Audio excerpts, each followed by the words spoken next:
साखराळे हातकणंगले लोकसभा मतदारसंघातील साखराळे तालुका जिल्हा सांगली या ठिकाणी जवळपास 6 बूथ आहेत. 58 ते 58, 59, 60, 61, 62 आणि 63.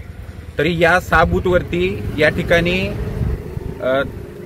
साळुंके नावाचा एक अपक्ष उमेदवार आहे. त्या अपक्ष उमेदवाराच्या बोगस सह्या केलेत आणि त्याच्यावरती जवळपास 2-2 मतदान प्रतिनिधी प्रत्येक बूथमध्ये आत बसलेत.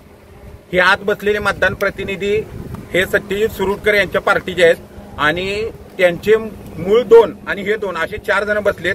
2 बाहेर आत बसतायत, 2 बाहेर थांबतायत आणि येणाऱ्या मतदाराला हाताला धरून आत नेतायत, आतमध्ये चिन्ह सांगतायत आणि आतमध्ये जाऊन मतदान करून घेतायत.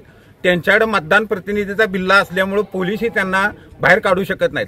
अशी परिस्थिती साखराळ्यातल्या बूथ क्रमांक 58 ते बूथ क्रमांक 63 मध्ये झालेली आहे आणि या पद्धतीने या ठिकाणी हुकुमशाही पद्धतीने ही लोक वागत आहेत. म्हणून आम्ही रितसर या ठिकाणी मतदान अधिकारी यांच्याकडे 6च्या 6 बूथ मधल्या तक्रार अर्ज घेऊन गेले असता त्यांनी तक्रार अर्ज घेण्यास नकार दिला. त्यानंतर आम्ही त्यांना सांगितले की तुम्ही तुमच्या झोनल किंवा तहसीलदार साहेबांना बोलवा आणि त्यांच्यासमोर हा विषय घ्या.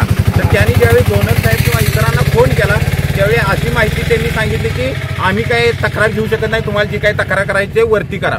मग आम्ही त्यांना सांगितलं की जोपर्यंत तुमचे अधिकारी येत नाहीत तोपर्यंत आम्ही मतदान होऊन देणार नाही. आणि या पद्धतीनं मग सत्यजित सुरटकरांची जी माणसं आहेत ती या ठिकाणी येऊन या ठिकाणी दंगा केलेला आहे. अशी ही परिस्थिती आहे. तर या ठिकाणी हे वार्ड 58 ते 63 या 6च्या 6 ठिकाणी जे बोगस मतदान प्रतिनिधी बसले त्यांच्यावरती फक्त गुन्हे दाखल व्हावेत आणि त्यांच्यावरती भारताच्या इलेक्शन कमिशनचे जे रूल्स आहेत त्याच्यानुसार त्यांच्यावरती कायदेशीर कारवाई व्हावी एवढीच आमची मागणी आहे. याच्यापेक्षा आमची जास्त काही मागणी नाही. सत्यजित सुरटकरांच्या कार्यकर्त्यांनी काय केलं? या ठिकाणी सत्यजित सुरटकरांचे जे मतदान प्रतिनिधी आहेत त्यांनी 2 मतदान प्रतिनिधी त्या ठिकाणी बसवले होते आणि दुसरे एक अपक्ष साळुंके म्हणून उमेदवार आहेत त्यांच्या बोगस सह्या केल्या फॉर्मवरती आणि सत्यजित सुरटकरांचे आणि 2 मतदान प्रतिनिधी आतमध्ये बसले.